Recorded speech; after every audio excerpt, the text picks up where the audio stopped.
Hey, good morning, all. Thanks for coming on. Just a brief status here so you can continue to know what's in development. We're in the first week of our Sprint 33 two-week development. We have these items that are listed here: negotiated goals, EPL pre-screening. We got some updates to pre-screening. So whenever those get done, we'll get back to UAT for you, some updates in the language. We got some training program updates. Customer profile is getting built out, customer information, service collections, goals and objectives, referral system, and data migration on different areas. We're going to kind of continue to do that. We're discovery for applications, assessments, services, expansion, career plan, exits, and outcomes. And that's what's going on right now. And today, Taylor will take you through some UAT progress and working session. Thank you. All right, thanks, Al. So as you all know, a couple of weeks ago, we did a UAT on editing customer information. Thank you to those who provided feedback. I'm still in the process of reviewing that, and we'll go through feedback here in the next few weeks. So what we're doing today is we're going to do a UAT release for cycle 2. So that's going to be on additional contacts within the customer profile. Once I'm done going through that UAT, then we'll pass it over to Olivia, and she's going to go over the application feedback that you guys had done over the last week or so. So let me switch over to our UAT guide, and we will get started. Get up to the top here. So release for cycle 2 for this week that you guys are going to be doing user acceptance testing on is adding, editing, and deleting additional contacts. So we'll just very briefly go through how UAT works, just in case we have any new folks that are on today that's never done UAT before. That's that user acceptance testing. I'll go through this UAT guide, and once I'm done going through the guide, then I'll walk through the system and actually give you a real world example of what we're wanting you to do for this next week. So release 4, cycle 2, expectations and homework. We are wanting you to make sure that you can navigate to the customer profile. You can add an additional contact. You can view an existing additional contact. You can edit that additional contact, and you can also delete additional contacts. We do ask that you try to have your testing done and submitted by next Tuesday, the 10th. If it's a few days overdue, that's not a big deal, but if you can get it done by Tuesday, that would be great. In the UAT guide here, we do have the link to the test environment, so you'll be able to go and do your testing here. Once we are done, we'll also send out an email with all the UAT resources that everyone can get forwarded on so that you can do your testing there too. When you are doing your testing, we do ask that you report any issues that you find in our UAT notebook, which is right here. And as you can see in UAT release 4 cycle 2 is here, and we have 4 different sections here for you to be able to put in your information. So I see some folks have already started putting in some information, so that's perfect. So you have the section for the additional contact section on the profile itself, adding additional contacts, viewing and editing the additional contacts, and deleting contacts. So you can see, like right here, Crystal's already put in some information, so this is a perfect example of how to do it. So you can just put in your name, what browser you used, your date, put in your issue, and you have any screenshots, put that in as well for us. So that's actually a great example there. So when you're logging your entries, just make sure you document your information in that UAT notebook and use that section labeled release 4 cycle 2. We do ask that you be concise but detailed, and if multiple issues arise in one area, address those separately for clarity. If you do have any issues accessing the notebook or any other of the resources, please feel free to reach out to any of us on the BA team. That's myself, Olivia, Lynette, or Al, and we'll make sure we get you squared away. So some expectations for UAT. We do ask that you test thoroughly, you be detail-oriented, provide the steps to reproduce the issue, include screenshots or recordings if possible, the browser or device that you used for testing, and what you expected or what the actual outcome should be. And then, like I said, if you can put your name and date on there, that is great too. That way, if we can't replicate your issue, we know who to reach out to see what was going on. There are 3 different feedback categories. You don't have to worry about these on your end, but this is something that we'll look at when we go through your feedback. on what you put in if it's a bug. So that means it's not working as expected and it's not performing according to requirements. If it's an issue, so it is performing according to requirements, but you feel like it's not being captured correctly, or you feel like it's not working as you would want it to, or that it's expected to. Or enhancements, so something that once we are in UAT and you recognize that an area could be improved and something can be enhanced, then that would be there too. So me as the BA, I'll be the one going through all of this. I'll be able to tell you like what each of these areas will fall under with your feedback. So some best practices for UAT, we do ask that you think like an end user. So approach your testing from the perspective of someone unfamiliar with the system. Be specific and thorough and provide context. By doing all of that and putting your information into the notebook, we should have a great UAT session. So what we are doing this week is a pretty simple UAT. It is that additional context on the customer profile. So we went through this with UAT 2 weeks ago, but just to make sure that you are once again aware of it, the first step to doing UAT, you'll be navigating to a customer profile. So you can either use the search on the left-hand side of the customer page here, or the listing here on the right-hand side to find whichever customer you want to use.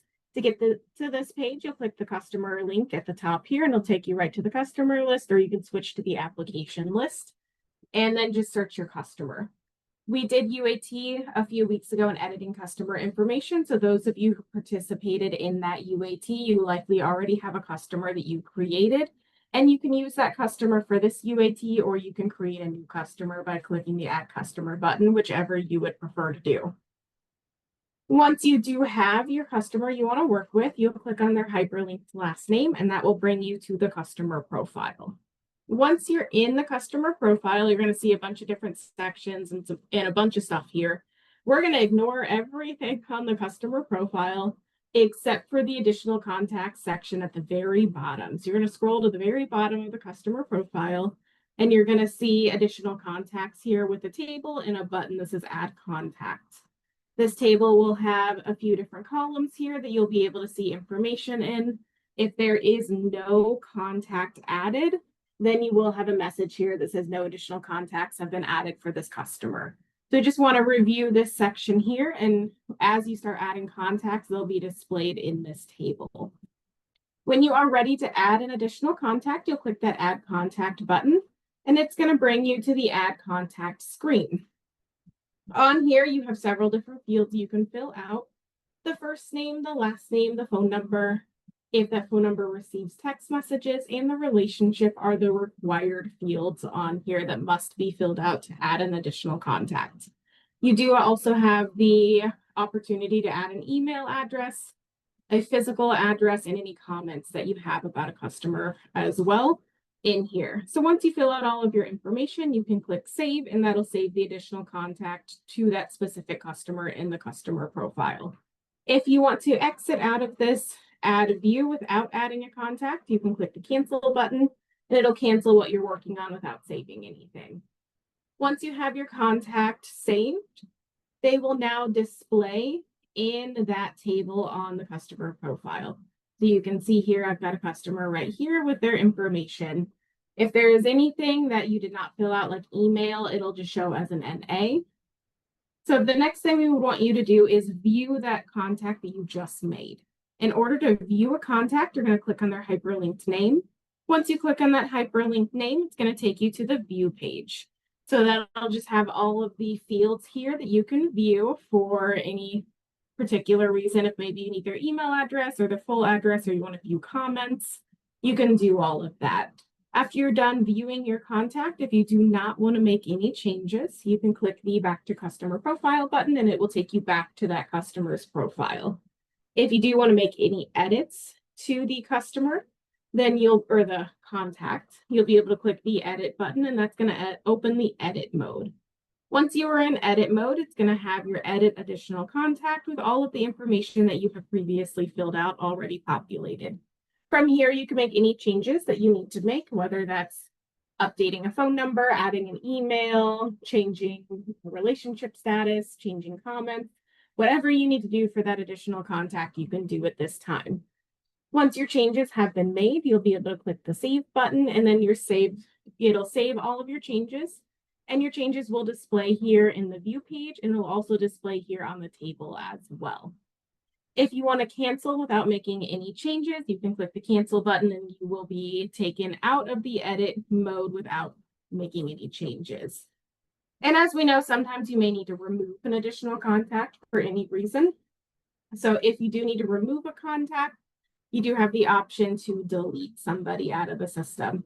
So, maybe the customer you're working with had an additional contact that was their spouse, and they let you know that, they are divorcing from their spouse and they don't want them listed as an additional contact anymore. You could go in there and click delete. When you click the delete button, it is going to bring up a delete modal. And it is going to ask, are you sure you want to delete this additional contact? And if you are sure you want to delete them, you do have to provide a reason for deletion. So you could put something as simple as, customer asked to have this person removed. They were divorced, whatever the reason is, you will just put in there. You'll click delete and then it'll delete the contact out of that customer. Or you can click cancel to cancel without deleting the additional contact. So that's what we're going to be doing for UAT this week, adding a new additional contact, viewing and editing that existing contact, and then also deleting contacts. Any questions before I go over to the system and actually do a quick demo for you? I have a question. Is there going to be a date that we can add for when we're making any updates, or is that just going to be in the back end where you can see when it was done? Any edits or changes? So what we'll do, let me see if it's in here or not. What we have been doing, let me actually go to UAT. That is a great question. And we have started implementing this record information piece down here where you'll be able to click on it and it'll show you who created it and when it was last updated. I'm not sure if we implemented that for the actual additional contacts, but if we haven't, then we'll make sure no, we have not. So we will add that actually, because that's a great feature. So you'll have a record information link down here where you'll be able to click on it and you'll be able to see who added this additional contact, when it was added, and then who last updated it and when it was updated. So that's a good point. We'll get that added for you. All right, thank you. Yeah, you're welcome. All right. So now we are over in our UAT site and we are going to add an additional contact. So I've already clicked on the customer's link here and I've brought myself to the customer page. And I'm going to use my test customer that I made when we did UAT a couple of weeks ago. So we've got Ted Mosby here. Then I'm going to click on his last name and I'm going to go over to Ted's customer profile. So we're going to ignore the customer information section, ignore the application summary, and we're going all the way down into profile information where the additional contacts are. So we have our table here and I have not created any contacts for Ted yet. So that is blank and just telling me no contacts have been added. So we're going to go ahead and we're going to add somebody in here. So let's go ahead and put in a example.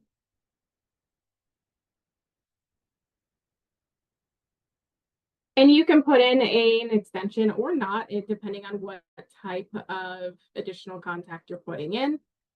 So you have tons of different options here when you get to a relationship that you can select.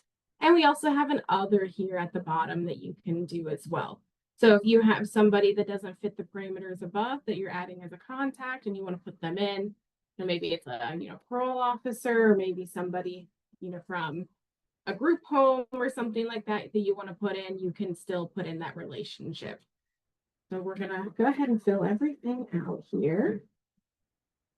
And I'm going to go ahead and fill out all of the optional fields as well, but you do not have to do that unless you would like to.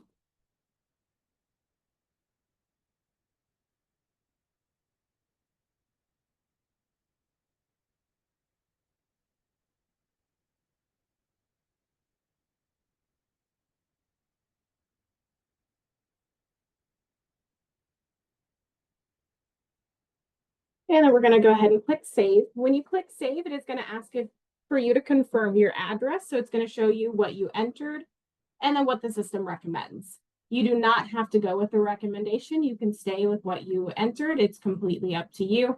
It looks like these are the exact same address. It just it changed the Illinois and then it changed the capitalization. So I'm going to just stick with what I entered and I'm going to hit continue. And we know that that went through and I got a message here that says the contact has been created. Now, when I scroll down to the bottom here, we can see Jane Smith has been entered in as an additional contact for Ted.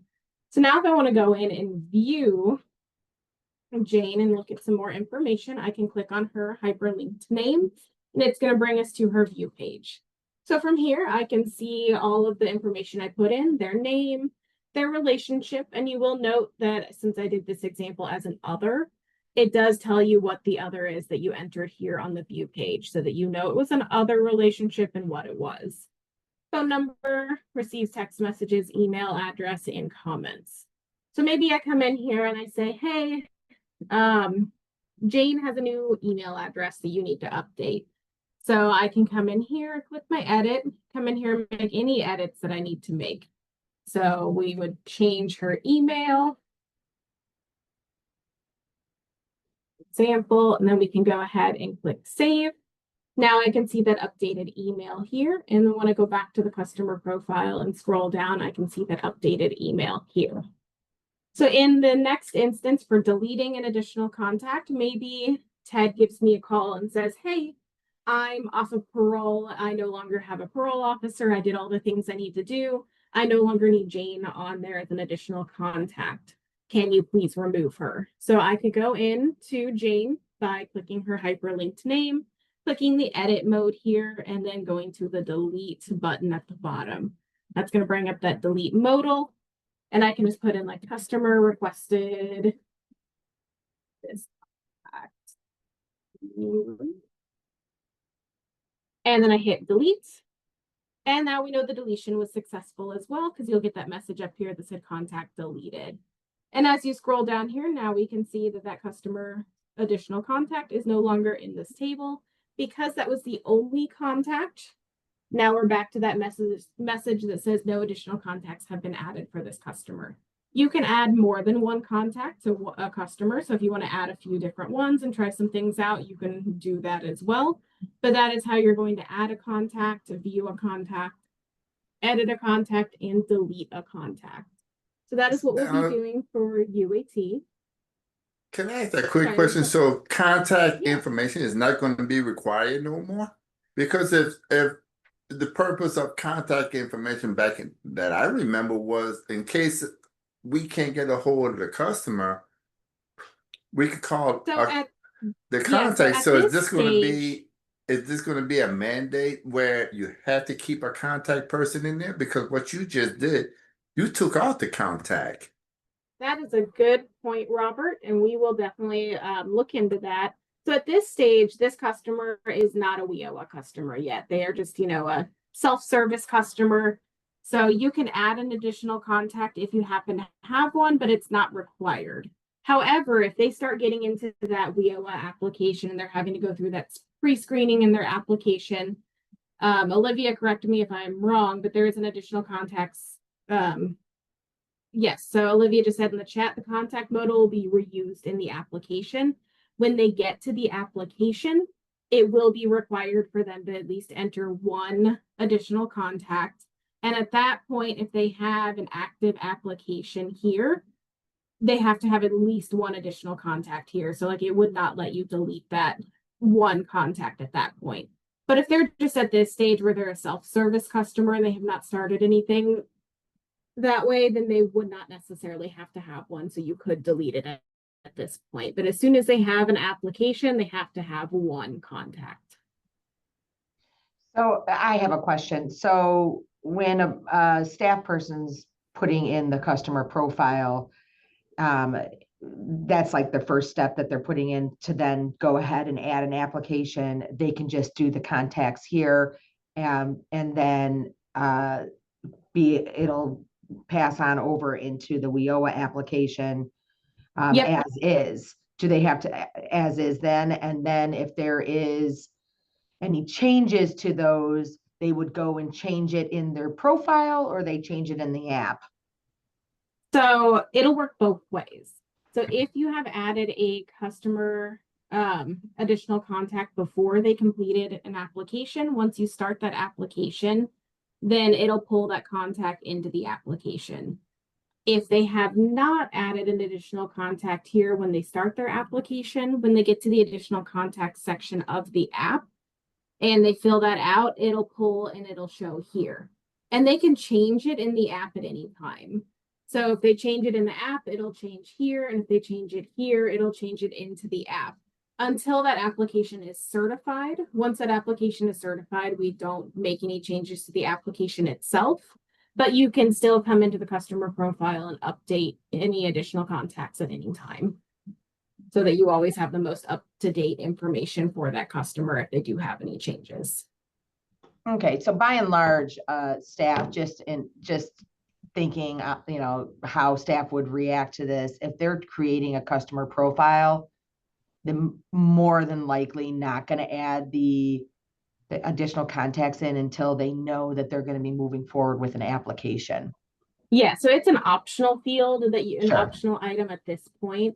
But Okay, once you do that application and you have those contacts filled out, this is a quicker way for you to be able to view them instead of having to go into the application, go into the intake and like find Yeah, the that makes additional sense. contact section. Yeah, so this is just a quick, easier way for you guys to get to that information. Okay, and so for our testing purposes, we're not going to test that feature where their application's already in, and there's only one to see if that. No, And- we're still working on discovery on the application, so that's not ready for UAT yet. Once Okay. we do get to It'll that be point, different then. It'll be a different Yeah. testing. Got it. yeah, we'll do testing for that to make sure it works as expected when we get to UAT for the application piece. Okay. And is there any, I'm sorry to ask a million questions, but is there any setups that if they put the same phone number as the customer, will there be any stopping of that? Because an additional contact with the same phone number as the customer might not necessarily be a good additional contact. Is there any safeguards against that or no? There is not currently. How do you guys do that now? Like if they have the same phone number, how does that work? Well, you know, staff look at it. I mean, it by and large isn't happening right now because people have cell phones more so as their primary. But in the past, there was, you know, a house phone. So, So Well, would you want it to go ahead? I Lester. I want to say that now, I mean, if you the case manager or the case person who's doing the application, they should check for that. You just don't put in two of the same number and give a person name. So that's well, of more course, on us, not on the customer. We got to make sure we tell the customer, no, what is a this different person? number, right? Right. Right. But I'm just saying, I was asking if there were safeguards set up there where it will be like, that's the same phone number as the customer. But we typically don't have that happening nowadays. You know, 24 years ago it was because we were using, you know, home telephone numbers.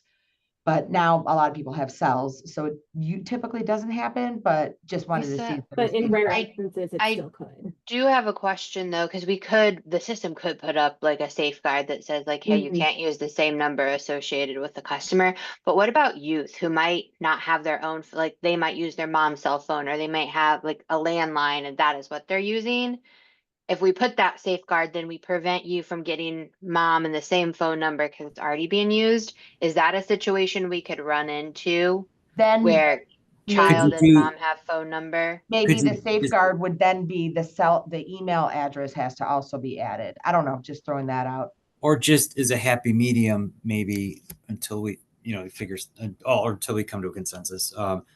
Could be a modal that pops up and just says, hey, we noticed this is the same number as a customer, or even when you're putting in a second collateral contact, if it's the same phone number, anytime the same phone number is detected, could you have it just say something like, are you sure you want to continue, kind of a thing, and maybe not restrict it outright, but at least then like you guys have been Oh, yeah. saying, Make you aware a of good it. heads up for the person entering the contact, to say, oh, let me check and see if it's, oh yeah, these numbers match. Maybe that could be like a happy medium just for now. That makes sense. Yeah, and it Yeah. could be a good way for you to say like, hey, I noticed that your additional contact number is the same as yours. Did you mean to do that? And then if it's a youth, they could say, yeah, I use my mom's cell phone number. Then you just say, okay, and move on. Crystal has had her hand up for a while. Yep. Sorry, Crystal. That's okay. I was just wondering, you pointed out earlier that there was a function at the bottom of this customer profile page that allowed you to view when the records have been changed. But there's a lot of stuff on this page. So is there any way of telling, like, where is it pulling that information from? Because is it because you went in and changed something in the application? Is it because you went in and changed something in the additional contacts? Is it because you just changed a profile piece? Like, where is that information coming from? So this modal specifically on the customer profile will be for any time you update any of this information in the customer view here, or when we get further down the line and we have our private information built out and we have the private information and veterans information. So it'll be those three pieces. So if I go in and I change Ted's phone number here, it'll change this to say last updated by me on this day because I changed Ted's phone number. But if I add an additional contact, this will not change because what we'll do is we'll actually have the contact have their own modal here when you click into that view page. Okay, so then the same thing is going to be like, it'll get embedded further than, like, if you're dealing with service records or something. Correct. Yep. So we'll have Okay. the same thing built for the service records and things like that. So when you're looking at a specific service, maybe you added adult mentoring later down the line. When Right, you okay. click into adult mentoring, it'll have this same thing. So it'll be specific for that one record. Okay, so in the actual guide or training or whatever's going to go with this when you're rolling it out for training purposes, is that going to be explained somewhere so that people know when they look at that record information at the bottom exactly what it's referring to? Yeah, but we will make sure we capture that. Kelly, could you add a piece on that training for the record information modal?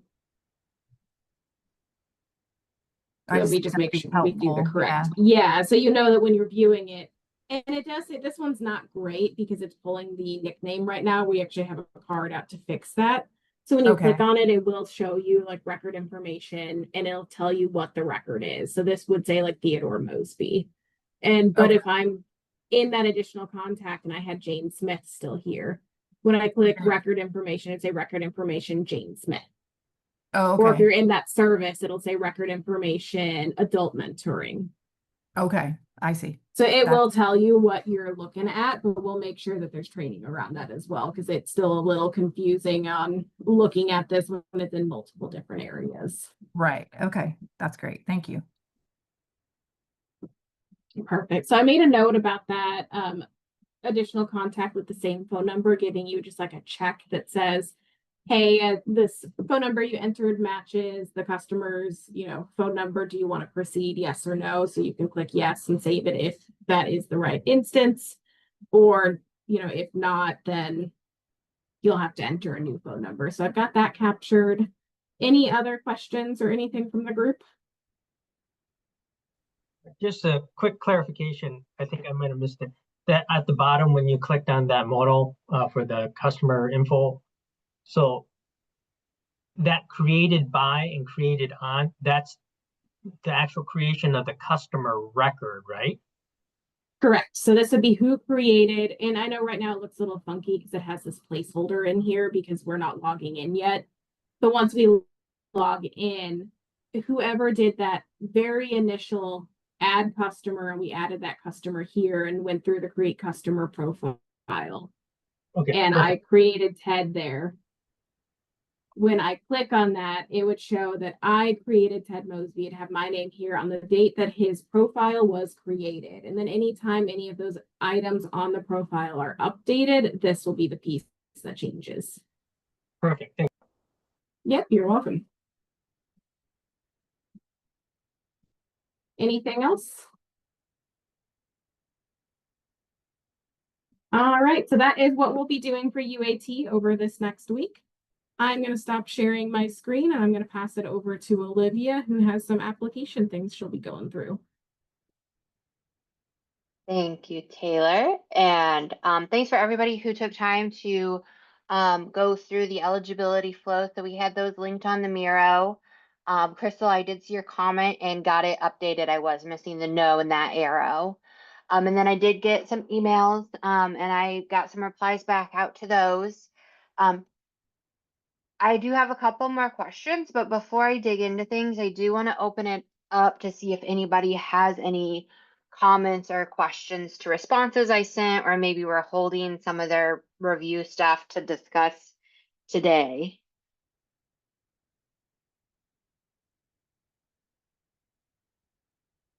Okay. Paul, I did get a lot of good questions and just clarification points from you and some recommendations. Were there any there that you wanted to talk Oh. over a little bit more? And do I have to email you? So yeah, there's one, so I was responding back to the Excel sheet one where the question was, are you going to school right now? And you had Yes. wrote back saying, well, does this cover it? And the yes answer has a parentheses that says this includes being in between school terms, but enrolled to return. And I think this could be just me, but if I was a customer and I looked at that question and I had to answer it, and I've never attended college, or if I'm about to enroll into a short-term vocational training, I would answer no to that question. Okay, I see what you're saying, because you're not in between, you are just enrolled to start. Right. It's like your first year attending college, or just starting to attend, or going to be attending, sorry, a vocational training like CNA, right? You've never went to college or post-secondary and you're gonna start. So for youth eligibility, that would be registered to attend. Then I would say, yes, that would be me. But if I saw the question as in between, that assumes that I've already been attending school. So what if we change it to yes, this includes being enrolled to return or start school? Yeah, I think that would do it. Okay. And I'll flag this and discuss with the state too to get their green light to go forward. Yeah, could you just say, are you attending or have registered to attend school right now? Because like, that's really the point, is if they're registered for it or if they're currently attending. Yes, we could look at rewording the question too. We're really working to keep the application text in a 5th or 6th grade reading level. So we can reword it, but I want to make sure we registered and attending meet what we're trying to do here. One of the things we're actually looking to do, we had an in-person meeting on Tuesday, and initially we said the pre-screening would be customer facing and application would have to be done by a career planner. We are looking at going ahead and opening up the application so that the customer can do it and then it can be reviewed by a career planner. We'll still allow the career planners the ability to do it with the customer if they choose to go that route, but that is another key reason we're really working on trying to keep this at a 5th, 6th grade reading level that's like customer centered and asset based as we're writing these questions. Also, let me ask a question. It seemed like once everybody started doing it and everybody get familiar with it 2 or 3 months down the road when this thing get deployed, how easy it would be if we come up with better terms and want to change some of these stuff to language of today and not so much of past tense. How people is coming in and suggesting, oh, we thought it should have been this, because the new generation might have different term determination as far as how they like to hear stuff said. So once this thing get deployed, how easy would it to be to update these things to different terminology, Michael? We're building a scalable system that allows for flexible versioning and adaptations to the application. So it should be relatively straightforward to make changes. And if people had apps going, it'd stay what it was. And then as we move forward on a specific date, we make those changes, we would see the updated questions. Okay. that allows us to maintain data integrity and everything as well.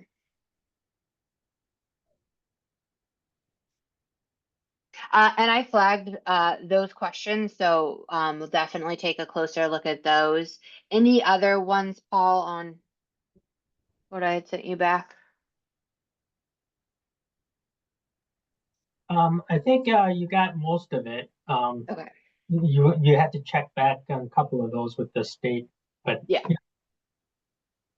Perfect. Okay.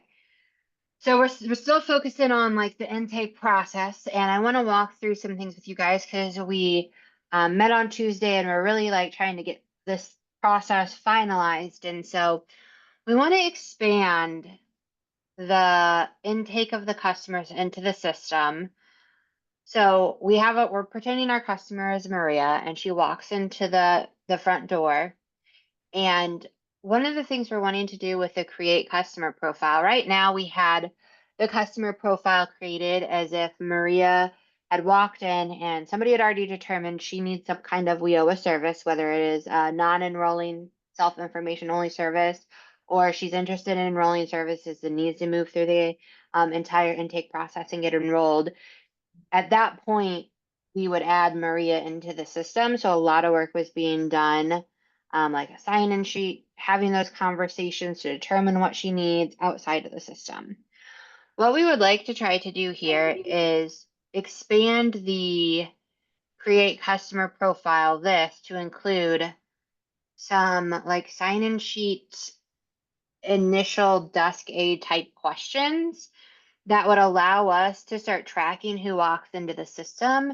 And then based on a desk aid we're going to create that helps flag types of services, we could then determine like, oh, based on these services, they might want WIOA non-enrolling or enrolling. So let's ask them these chunk of questions down here, minus date of birth. These date of birth would have to go up here. These are required to be a reportable individual. So we need these if they're going to start receiving software information only services and when they move into enroll and being an enrolled customer. So the first thing the front desk person would do would see if Maria is in the system, and if she is, we are going to need to create like a like sign-in sheet type form that you would directly go to like sign her in and reevaluate the desk aid.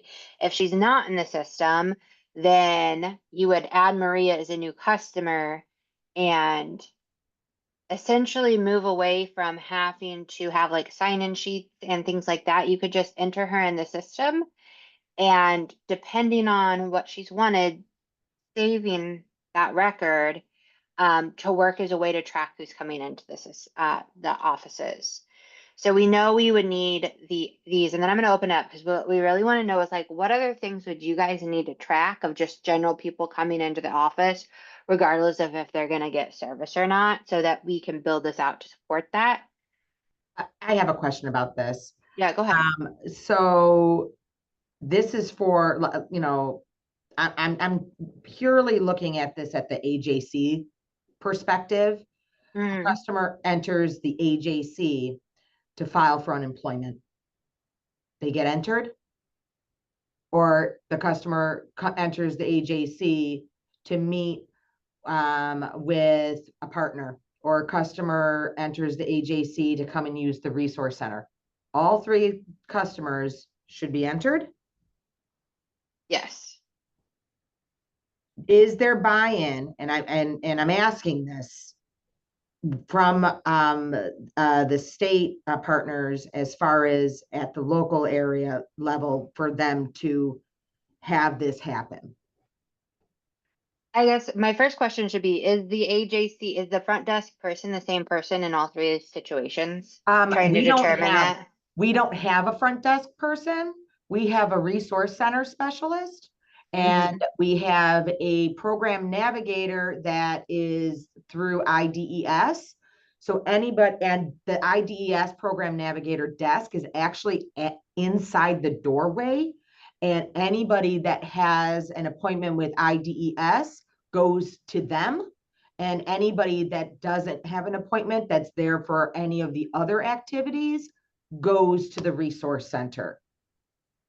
So if they're meeting with a customer or with another staff person or other partner, if there's a workshop, if there's an orientation, if they have another appointment with one of the WIOA career advisors, whatever the case may be, all of those individuals do not have an IDES appointment and therefore are sent over to the resource center specialist. Okay, so that is probably where this would come into place. Are you guys using Airtable to track? Airtable tracks referrals, and we have an iPad up front that we're using right now until we receive the updated entry into the data elements for Airtable, because we've been working with Scale It to get that as the customers are coming in, so we don't have to have sign-in sheets. So we have a Google sheet that's going on right now through our iPad that is capturing the individuals that are entering the resource center, not IDES. IDES Right. customers, they are tracking that foot traffic. I Yeah, mean, it so would be nice to have one place for everything, right? I'm just asking is if that's the case, will there be buy-in and for that to happen? Possibly later down the road, but what we're talking about right now today would be the resource center. The people currently doing your WIOA tracking of customers walking in the door. Okay, and then I have a follow-up question on that. Mhm. When it comes to orientation and workshops, job readiness types of things, computer classes, whatever the case may be, we have them register already. We do certainly have walk-ins, but we do not have them enter onto our iPad because we would have a line and people would just be sitting in filling this form out. You know what I'm saying? So we have the sign-in sheets from the registration, and then we have, for walk-ins to be able to sign in there. We have that separate. Is there means with respect to this, because this will bottleneck if we have like 20 people waiting for an orientation to fill this out? Yeah, hold on. I'm gonna make a note of that. I'm Go just ahead. trying to think through it, and that's Mhm. why we're not bottlenecking it the way we're doing it. We just have the sign-ins where they just sign in on the form for any of our workshops, but anybody that's coming in and using the resource center or have those one-on-ones, they certainly sign in. It's because there is no bottleneck for that. Yeah, it seems like each location got a different way Right. of doing stuff. I'm not at our location. Yes, you walk in, our doors is locked anyway. So when you come in, you see the front desk person, and the front desk person would ask what you need, what services you require. And if they said they need to see an IDS person, we send them over there. But everybody would sign in. And I'm looking at that list of names. We do ask them for the first, last name, phone number, and who they're here to see. We don't go too much in details with it because, like Lisa was saying, we don't want a bottleneck, especially if it's a lot of people, but they normally sign in.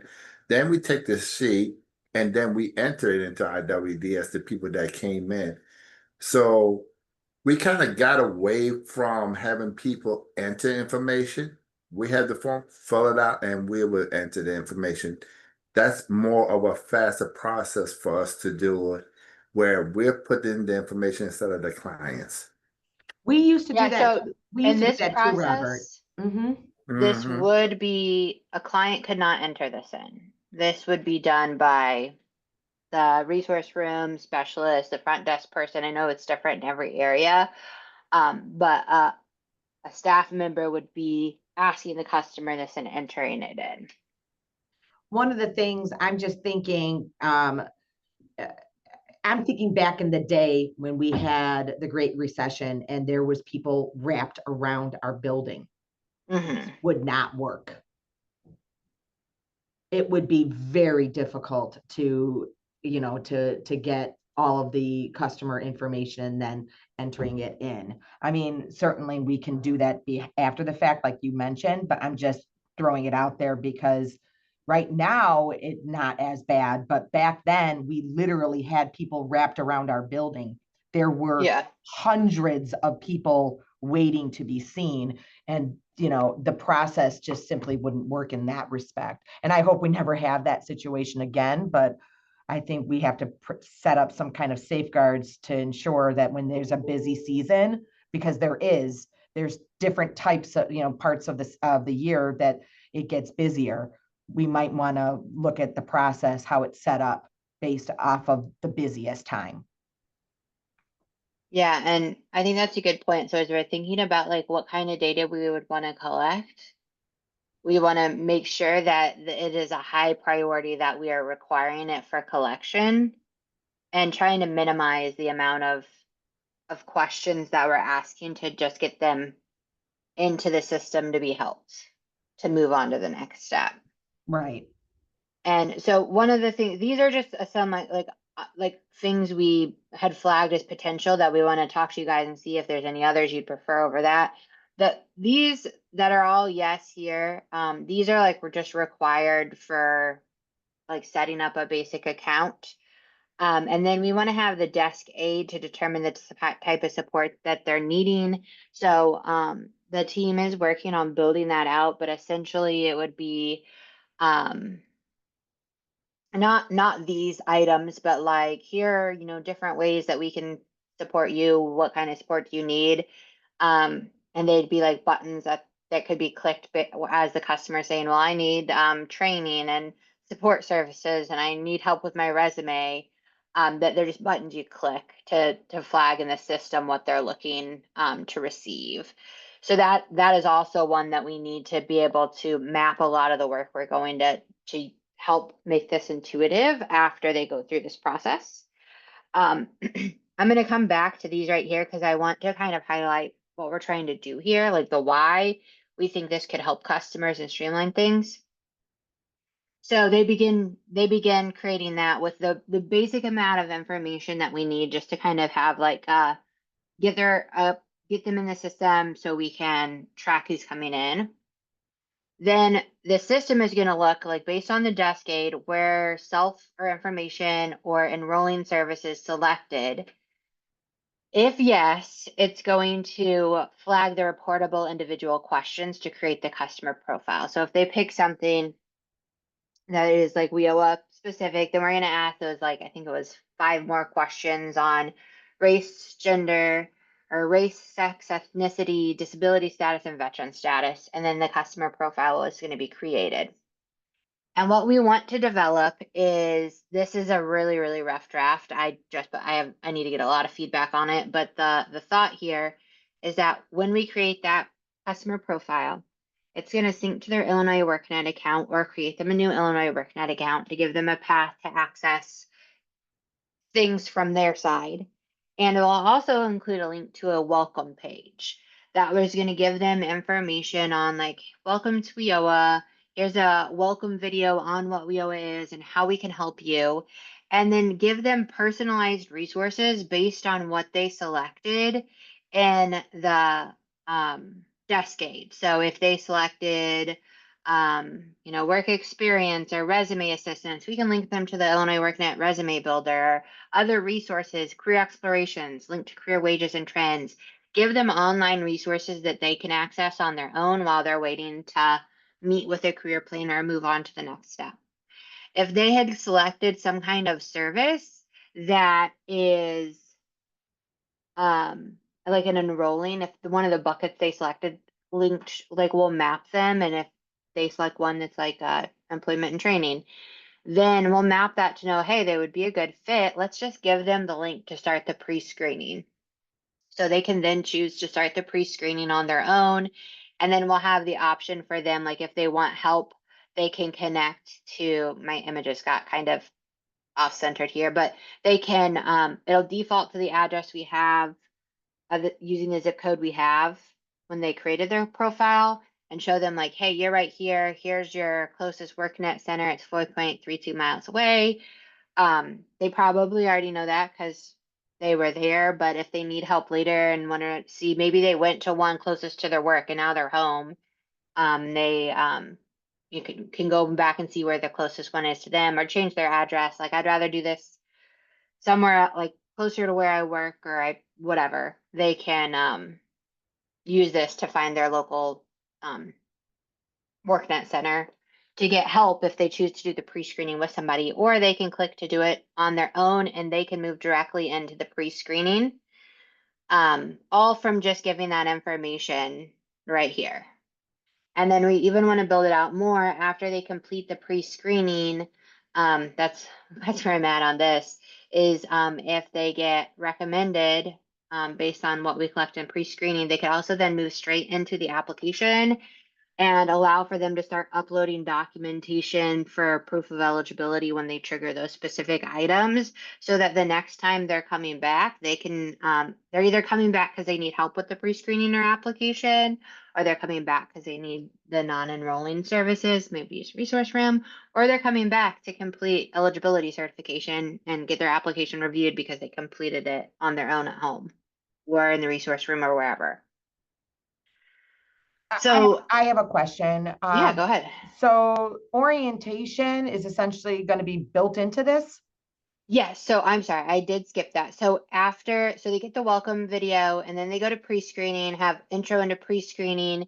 And then after this, they're gonna get like, hey, you are potentially eligible page with like an orientation embedded into that page and next steps. Do you want to complete your application? Do you want to complete your application with assistance from your local team, and like give them the paths to do all that, watch the orientation videos. We're going to create like an application packet of like information that is helpful for them. Like as you move into the application, you're going to be required to provide supporting documentation. It looks like you are moving forward with adult and dislocated worker. Here's the different kind of eligibility documentation we're going to require. And then all the stuff with like the orientation video and steps would be in there too. Okay, follow up on that. Can the orientation be different for each local area? I know that there's specific stuff that is accurate across the board, but there is different local areas that have differing things that are added into the orientation, so customers know, other programs and services that, that are available. I'll have to look. In my head, I kind of have an idea of a way that could be done, but I know my developers would prefer I double check with them Okay. that is feasible. Okay, so that's the case. Okay, because every AJC, while it's standard, information, but there may be, an additional thing that might be offered through the community college or through, one of the, adult ed programs or whatever the case may be. Just wanted to see if that was possible. And then how are we able to kind of cross-check between those that are doing this and those that are going the normal route? And I call it normal, meaning coming in to sign in and attend an orientation and going that way. So whenever we build this, we're going to build a supporting like dashboard, and we'll have flags on each individual customer as well. So depending on if you're trying to find them or you're in working with the customer on where they're at in the process, so you don't lose customers who maybe are doing it on their own, or you need a follow-up, like they're done, they have their application complete, you can see who those people are, make sure they're coming in and moving forward. And then if you're doing it with them, it would be, I guess I'm not sure, the system would track it and facilitate both options. So they come in and they're doing it like orientation in person, they could just use the resource room to go to their orientation page and get the state combined with specific local, as long as we can do that, to complete that orientation and move into the application. Or if they want to do it with a career planner, do it that way too. Well, we have actual orientations set up where customers come in and then they can ask any questions that they have, and then they get assigned to a counselor for group, for intakes and the group intakes that way. But sometimes it's people prefer to have more of a customer and human connection versus a digital connection. And so one of the things that we saw, because we did offer during COVID, the virtual method plus, not just virtual, like them watching it, but then also the other way where they were with with our advisors doing the orientation. And it was really hard for us to cross-reference which individuals were participating in it or not, because we wanted them to all have the same and accurate information. So I just wanted to make sure that we were able to kind of track that piece. And then also the rapid response customers, because those don't attend an orientation because that is their orientation, right? They go to the rapid response event and they're participating in that, and therefore they enter right into intake after that fact. So just trying to think through these pieces to make sure that we're capturing people and our staff know which individuals need to do what. Yeah, let me make some notes.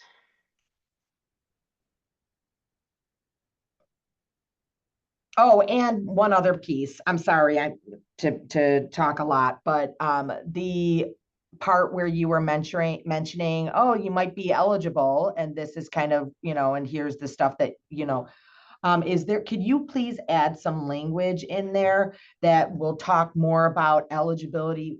You're eligible for WIOA, but that doesn't necessarily mean that you're eligible and like a lot of times people think that when they're eligible, that means they're getting training funds. And Yeah, I see what you're saying. That's not the case. It is you're eligible for WIOA, the employment program, right? And then based on the assessment and need determines what types of services you'll participate in, which includes training. And so that's one of the pieces we talk a lot about, because people constantly think, oh, they're eligible, they're entitled to this money, give me my check. And that's not the case. Yeah, that came up a little bit Tuesday too, that we have to make that clear. Right. I mean, I have a customer right now that is very upset with us because he wants to attend a CDL training program. That's the customer we talked about. Yep. Oh yes, he's coming through. He's already told us he's submitting a formal complaint.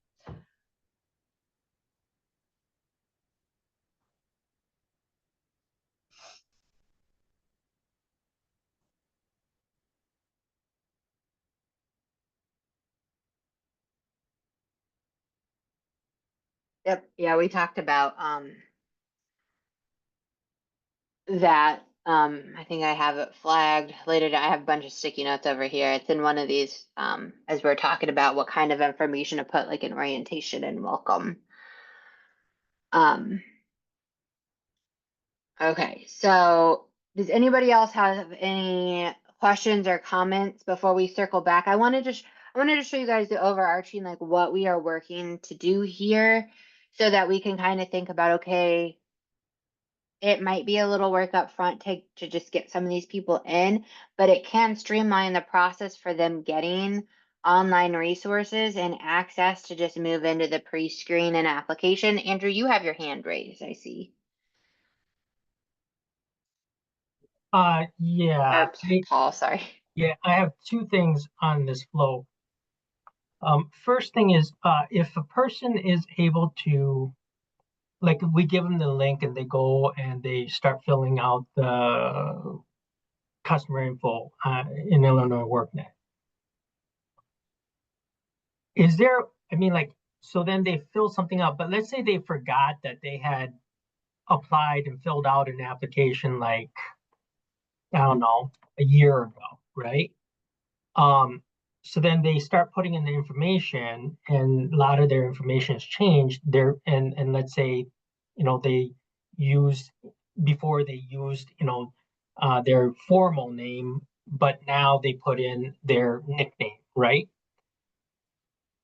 Is the system gonna catch that and bring them up choices and say you may be in the system already? So that's the first step for the customer cannot enter themselves into IWDS. That is not yet a barrier we have overcome because of that exact reason.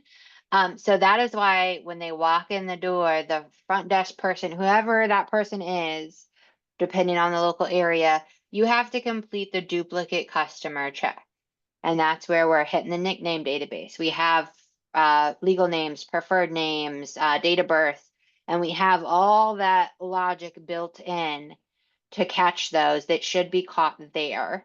We're also going to run additional checks later once we start getting SSNs and stuff to see if maybe we did miss them.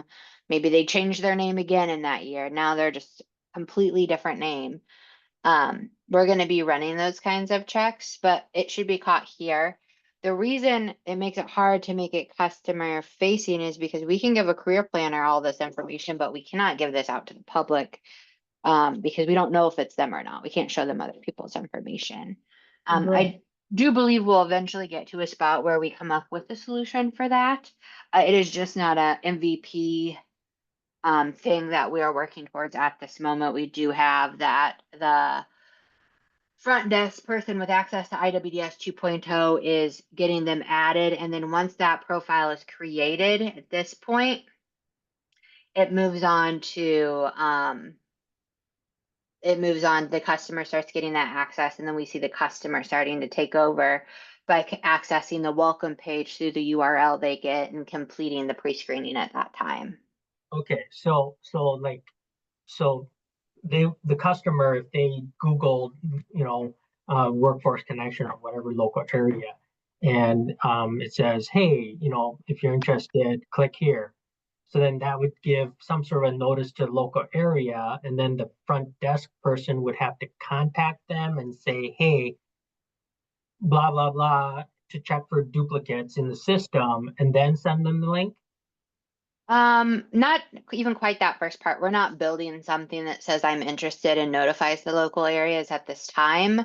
The customer in the local area would have to make connection, whether they call in, they email, they walk in, and that front desk person or whoever it is would start adding them into the system at that point. Okay. We do eventually want to have a front-facing way that customers can say, I'm interested and engage with the system without having to contact anybody. That's, like I said, just not quite MVP at this time. Okay. And then I wanted to ask this in the flow of things because we had a situation just the other day, and we're like, how do we kind of address this? So this kind of has to do with name change as well, but the transgender, and we had a transgender person come in, and so their birth certificate is the original birth certificate with the original female name, and the gender female, right? But then they went and got a formal name change. So they have court documents showing that. So their driver's license and their social security card is showing their male changed name. But the birth certificate is still female. When you look up selective service, it shows their female name is what they registered under their social security number. So if we're looking at the career planner or the front desk person checking for duplicates, right? For a person, oftentimes they're not upfront about giving us that information that they changed their name or changed their gender, right? So they only give you what they feel they are right at that point in time, right? So is there a Did way? they change their last name? No, they didn't change their last name.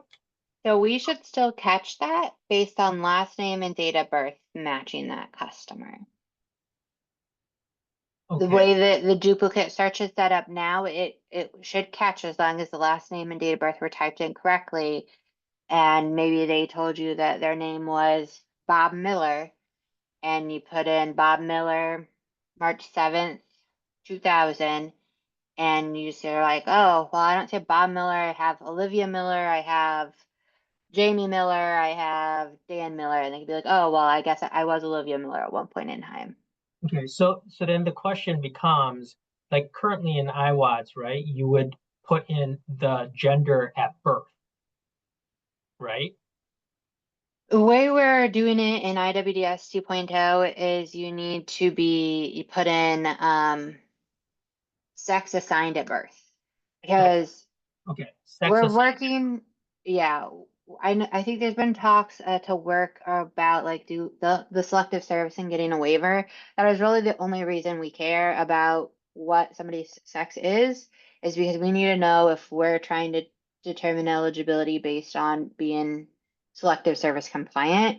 And anybody born a male over 18, like that's what the system's trying to figure out. So we're trying to word the question in a way that is to the point, but is also as customer centered as one possibly can be in this instance. So I think sex assigned at birth is what we're going with. Okay, so it's really not gonna matter if we put them as, let's say this situation was switched around where it was their name right now and their gender they're identifying as is female, but they were born male. So we would still have to have them register for selective service, Yeah. and we Like would this put their time. application in as male, but all their other documents are going to say female. So that's going to be okay. Yep. Is there like that's going to be okay? Yes. Okay. Yes, we got guidance from the Department of Labor. I think I shared that with, it was either you or David or someone. But yes, I mean, we can only work with the information that the customer has provided us. So if the customer is coming in, and of course, if they're assigned female at birth and now they're saying they're male, then they shouldn't have had to have registered anyway. So that's a non-starter. If they were actually assigned the sex of male at birth, and they should have, but they've not provided you any documentation or any other thing that shows that they were male at birth, you have no way of knowing that. So it's not going to be a gotcha kind of thing. And how deeply we want to get involved with this. Listen to the conversation. Are we over analyzing it? Because at the end of the day, where does it really matter about the male or female changing it? When you first came in and made an application, you got certified, okay, you're going to give us the information. We're not looking to go back and change the application if you in training and you did a sex. We're not going to go back. It's based on when you Yeah. first came in. That's what your status is going to stay as. Yeah. Now, if you completed and do everything and you come back again and you're a female, then the female rules going to apply to you. I don't think as locals areas should get so wrapped up and define this thing to the penny as far to determine what we want to do. If they come in, you treat the person the same way you would treat that person as a male or female. Because the question is also going to be, if they do a sex change, does Social Security change their Social Security number? That's a question that yet to come up by the Social Security Administration. Because they can change the Social Security number, and this person now got a new Social Security number. Now, there should be some kind of flaws that say you can't use two Social Security numbers, but who knows? It seems like we overanalyze it, a lot of stuff, and everything's going to constantly change. And what we try to do is get the best system to serve the customers. And let us not get into biometric so deeply that we forget why we're here to try to make this program work for everybody. I'm just speaking out loud. Yeah, so we have it set up so that's what it's asking, and then we determine based on age if we're going to ask that selective service question based on what we collect for the sex assigned at gender, and we've built it so it can be changed as policies change, or as if we get a waiver or something like that. So we have about 15 minutes, a little over 15 minutes left. So I want to get thoughts. We're still talking through this. We're meeting again next Tuesday for another big in-person session to keep walking through this and digging into it. So I'd like to know from you guys is if you're collecting, the other thing with the desk aid is I might say like, I'm here for unemployment. Cool. We're not going to make you ask for reportable individuals. We're going to put you in the system so we can count you. And then direct you to like the referral module that we're building so you can be referred or directed to unemployment office, whether it's in your building, in the same building or not. But then you can quickly add those referrals that a customer might need, and it'll make recommendations based on like what they checked that were outside of the WIOA non-enrolling and enrolling services. I do have one other question. I'm sorry, with respect to this, repeat customers. They come in, we do a search for that individual, the front desk, resource center, whatever the case may be, they do a search. And is there a way that we can still identify what they're here for? Yeah, so is the customer already in the system? Yes, I still need to build out that flow. But I've been in like initial thoughts, like we were just talking about this and we're like walking this through. So you do your deep search and you find them. So they're not going to get a new account created. They're going to go. We have this preview so you can preview them. I think we need to explore like adding a either here as an action item or within the preview thing, a like I still like looking for the right term for this, like sign in, not assessment, but like sign in form, and you would click a button and it would like essentially open up a quick form that you fill out for that day of like it would auto populate all the information we already know from them already having an account. And then it would ask them any additional questions that we are determining need to be added. So we might need a recheck. Do you need accommodations? We know your first name, your last name, email, zip code, date of birth. So do you need any accommodations today? How much time do you have today? Auto populate some of this other stuff. And then what'd you come in today for? And then check those boxes again. And it would save as a separate instance, so now we can count them for today, even though they also came in last month and initially like created this. Does that make sense? Mm-hmm. So these we'll have a way to like reuse this for customers who continue, like who are coming in and already have that account created. I still need to build that out. We're gonna get this one. We have an example of Maria. We built a persona around her. And so I'm trying to walk her through, and they need to come out and branch the other ways that we have like a bunch of customers and examples. We're going to walk through this to make sure that we have all the flows. So what kind of questions do you think, how much time do you have today is an appropriate question to ask at this initial creation when they walk in?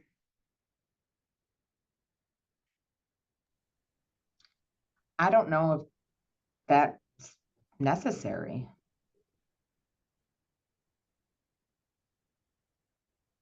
I don't think any of my staff have ever asked that kind of question.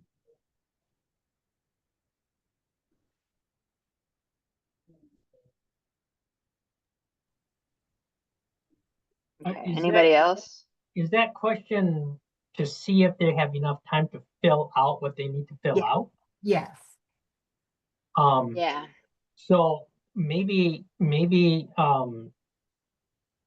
because then if they say, 10 minutes, is there going to be a pop-up thing that says you don't have enough time to fill this out? But they're not filling this out. I thought that this is the customer profile.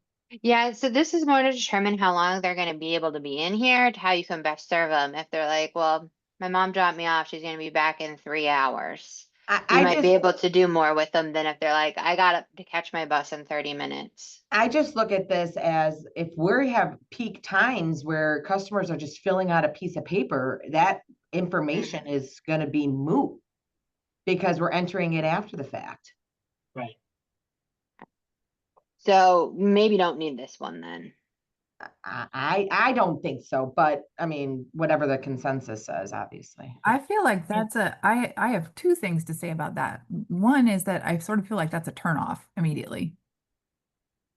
Because in the present moment that we're living in, there is a lot of animosity toward technological collection of data. We don't want to throw up roadblocks for people. And I feel like asking them right off the bat, do you have enough time, or what, however you phrase it, is just, I can't think of a time where we've ever asked that either.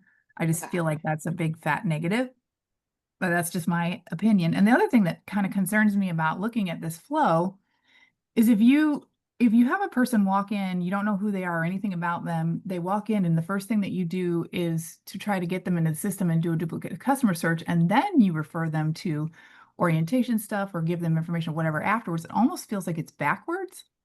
And I know what we're trying to accomplish here, but it feels like hitting them with a person who's asking them their information. They sometimes envision that they can then move forward with that person. They're not going to be referred on to technology at that point. Now, some people totally cool with that, and they're like, as hands off as possible, that's what I want to do. But there are other people who are not like that at all. And if you refer them, then I've asked you questions to determine whether or not I've gotten enough information to know whether or not you're going to be a duplicate in my system. And I put you in there, but now you got to go and you got to do this electronic stuff first and So get all the way, I mean, that's That's where this comes into place. So they create the customer profile, and the front desk should say like, hey, you're going to receive an email with login information and next steps you can complete online. Do you want to meet with somebody in person or work through those online? That I very glossed over this. I don't even know if I read it. I just like kind of jumped to the welcome thing. If they don't want to meet with someone, no, I don't want to meet with someone, then they can go through virtually. And then I'm also building out the track like, oh, sorry. Yes, they indicate that this person wants to meet with somebody. Then the customer needs to provide a direction on how to meet with a person who can assist them with intake. I know that is very different for every area and different depending on the season of busyness. If that is, oh, cool, Bob will be ready for you in 5 minutes, or here's a number you can call to set up an appointment with Bob later in the week or next week. So I kept this vague, and we're going to work through this flow too, because we know exactly what you said, Crystal, is some people are going to be like, I don't want to do this online. I want somebody to walk through this with me. Well, and I, like you said, every area is different. And, as far as the number of individuals coming through, sometimes group sessions for that is basically the only, feasible way to handle the influx of individuals. It's just because we do a lot of group intakes so that we can get that solidified and moved on. And just saying, hey, I want to meet with an advisor. I mean, talking with a resource center specialist about whatever it is one thing, but talking about intake is a level of more expertise that would be needed. And it's not that a career advisor is just available for that. Because they already have caseload of about 100 or so individuals at times, along with other, activities that they're doing. So it's not that cut and dry.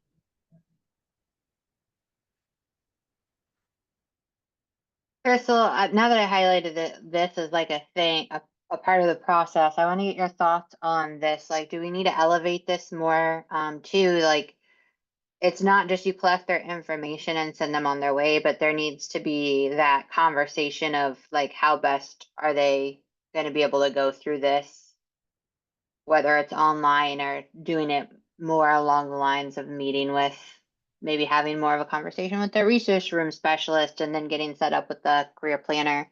What are your thoughts on that?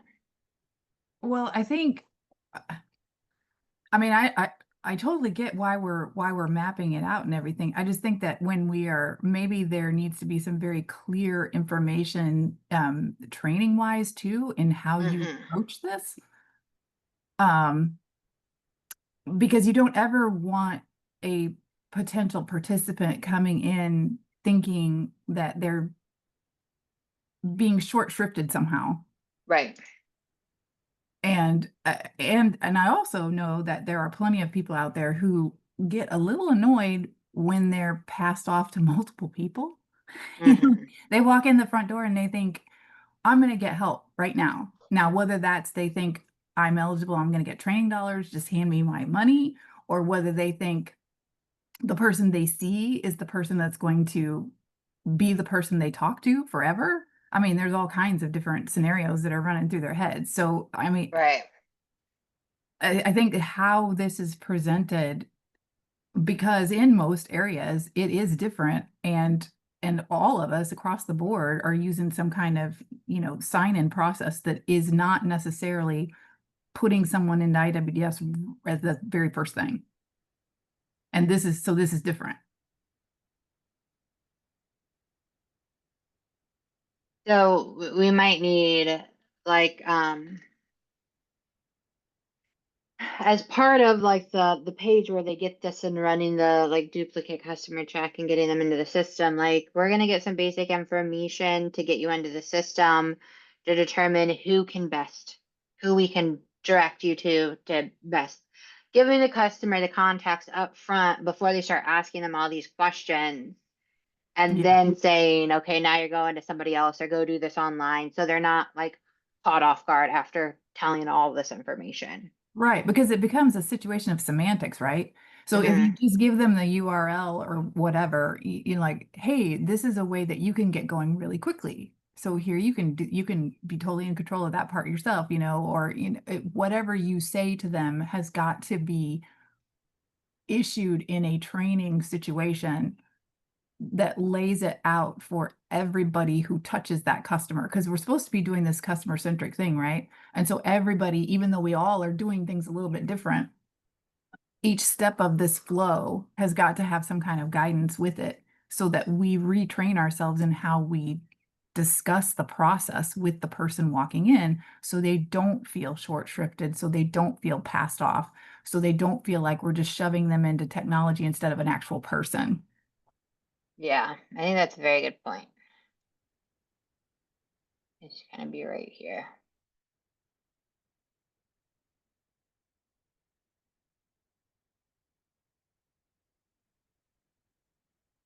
All right. So, the other question that some folks mentioned that because we're wanting to know what you guys need to know. Is there anything you need to know for reporting purposes or for better assisting this customer? One of them, somebody mentioned what brought you in today. Could help you guys track referrals or intent of they're like, oh well, my school sent me or the unemployment office sent me or whatever. Is that something that you guys would want to ask and include here? Or do we think it's slowing down the process? I like that. Okay. I also, it would be nice too if if there could be a question added. I don't know, maybe this is silly, but we have constant contact, distribution lists and stuff like that, where we're sharing event information and different types of workshops and whatever. When we register them here, we like to ask that so that if they wanted to stay in, get the most accurate, up-to-date information on hiring events or anything like that. I don't know if that's a way that we can ask that at that time too. Yeah. Something like, would you like to be added to our, obviously not that, but I'll rewrite it. Like, would you Right. like to I be don't know added? if other areas do that or not, but I would suspect a lot of people do have something similar to that.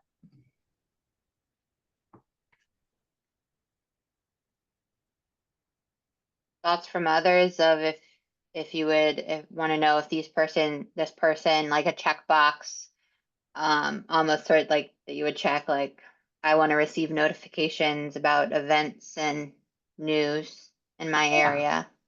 Yeah. Do you guys do that kind of stuff? Because we don't want to do it if only LWS 7 does, and then a bunch of people check it and nobody ever gets any information about anything. Right. Yeah. We have something in LWS 6. It's and this might be way more at a level that's more questions, you know, like more detail than what you want to have on us in the new IWDS, you know, like a state, like a uniform thing. Cause some things are kind of particular or specific maybe to that area, to the types of job services or, you know, each area has, but we have something on our own internal local websites called the Get Started form. We direct everybody here, and anybody that comes to us or that calls, they can do it here, they can do it in paper, they can do it online, and it's like a fillable form on our website. And it asks them a lot of these questions like, what brought you here? Do any of these apply to you? You know, and it's not just for WIOA services, but it's all, that's why I said ours maybe is a little more broad than would be necessary for a state thing, but it says, you know, I lost my job. I need to ask about, inquire about unemployment insurance. I need a place to, you know, we didn't want to say, are you homeless? We're trying to get it, like we've been talking about, we're trying to get more human centric kind of language about it. So I may be in need of shelter or a place to stay in the immediate future or something, or I can't remember how exactly we word it, but then we say, okay, we could refer you to, you know, the agencies that help find temporary shelter or housing. So questions like that, you know, I mean, not like a ton, but there's like 5 or 6 questions they ask them about, you know, kind of like immediate needs, barriers, but also job search. And then there's ways that we also have questions that ask them about whether or not we kind of describe like short-term services or longer term. I can't remember if we call it longer term and staff assisted or longer term assistance intensive career services. So that way, even people that like, if they know right away, I don't need to go through like, you know, testing or, you know, like TABE, all that kind of stuff, assessment for training. I just really need help with somebody with some interview tips or, you know, so they can select that if they want and go and then answer, and then they're directed to answer a couple questions regarding that. And then we get forwarded into our internal, applicant management system. And then, you know, it's directed to one of our staff that's in the, you know, job search services unit. Then would you know, then the staff person would contact, you know, and they're told that they'll be contacted within like 5 days or something like that. And so and then as far as training and career, you know, it asks some general questions, but it does help us kind of, you know, get an idea. But again, like I said, that might be like more, you know, more detailed and more in depth than having something on a state than the whole state, you know, would need. But to your question, like, yeah, I think a lot of the areas that are chiming in on the chat here do this, probably something similar. Then we're kind of our own, like a sort of not just a screening for eligibility, but also like, you know, giving them a chance to say, what are your like immediate employment or other needs, and maybe we can at least start helping you with that first, even, you know, before, you know, even if it's going to take a while for you to apply or get evaluated for eligibility and suitability for a training grant. In the meantime, what can you tell us about yourself that we might be able to help you with, you know, as we would call it, barriers, but, you know, that kind of thing. So sorry, I just wanted to chime in. No, and that's Yeah. kind of the thing that I think the desk aid is going to be built out to include those things. So yeah, I mean, anything that you all have that you can share. Local One does the same thing, something similar to what Rory and Lisa is talking about. We do that. We do the waiting period is almost like 10 days before we get back to them. But yes, those kind of stuff is implemented at our local area. If you have any of those forms, I'm sure that we would love to look at them and make sure that ours are kind of encompassing everything that you're including as well. I make sure I send you some, Laura. Well, if you can send them to me, Robert, Yeah, please. Kelly and I, Lydia. Okay, Yeah. no problem. we'll flag those and send them. We have somebody who's going to work on the desk aid, so I can pass those along to them. I was going to say the same thing Laura did. What sounds like what you're saying is the desk aid, it might not get down quite to the level, but the pre-screening will, that they will trigger and then get as a follow-up to completing the desk aid. I wanted to ask quickly, what brought you in today? Do we think that should be a required or optional question that the customer has to answer? Or the intake person is asking the customer? Will there be check boxes for them to just select? Yeah, I think we could have the common options with an other that they could type something in if they pick other. Perfect. I like that. I like to know how many people are entering in for X, Y, and Z. Do we think yes, make it required? The thing is when we don't make it required, you guys have to be okay that some people just aren't gonna answer it ever. Or that somebody could just skip over it always. They will, Yeah. 100%. I mean, how would you Yeah, know I what kind to of do? agree. The required, I mean, it's not, if it was an intrusive question or, you know, something that they'd have to, well, I don't know how to, it would take me a long time to explain it, you know, I could see, but this is something I think is important. And I'm sorry, I didn't mean to cut you off. I was just also going to say, again, locally, internally, we have that as far as checkboxes because the agencies, DHS, IDES, sometimes they want like us to help them because they need to track from like RISIA, UI profiling from IDES referrals, so they know, hey, did these people come to you or not? So I'm sorry, that was just one thing I wanted to interject. How is what brought you in today different than showing them the desk gate and the available things that we can provide, you know, I want to get employment, I want to further my education, you know, Maybe it's how did you hear about us? definitely that. I think they collect that for sure. Because that's yeah, what we're wanting. That's what we're wanting to know. Rita sent me Yeah, that's in, better. Crystal, you were gonna say something. Well, I was just going to ask the desk gate, is that for the person who's entering the stuff or for the actual potential participant standing there? It's gonna be put in by the person entering it, but the person standing there is gonna answer it. We kind of want to have a printout we can show the customer and they can say as we're clicking in the system, or they can turn the screen around and the customer can click. Eventually, we would like to IWDS 2 point whatever, like be able to set it up as kind of like a kiosk system where they come in and they're doing this. Okay, so is that's where I thought you were going with it eventually. And so one of the things that I want to point out there, we are the only people who use the term employment and training. The Mhm. average person is like, what are you talking about? So is it Yes. going to be the desk aid is going to be written in such a way that it is in customer centered speak and not Yes. our speak? We are not going to use it like this. This is just No. an example. We're going to rewrite it to be customer centered, asset based to 5th or 6th grade reading level and tie it to the referral guide. Okay. So that, yes, customer centered speak, take out the jargon, all that. Okay. Just making sure.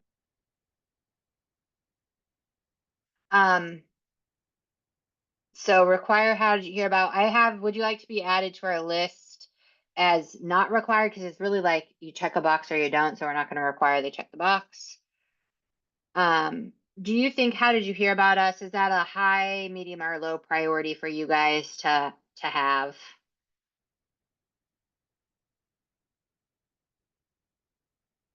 I'm gonna go with medium unless somebody says differently for both of these.